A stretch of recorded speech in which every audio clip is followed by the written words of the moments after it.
Η λίμνη της Ιβλού βρίσκεται στο Δήμο Αγιαλίας, νομό Αχαΐας, στις πλαγιές του Χελμού, σε υψόμετρο 700 μέτρων.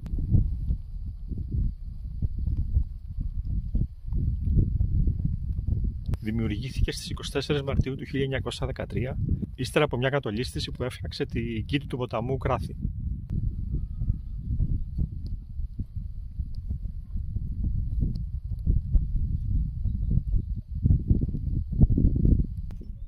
Το όνομα της λίμνης προέρχεται από το χωριό της Ιβλός, το οποίο καταποντίστηκε μερικώς μετά την καταστροφή.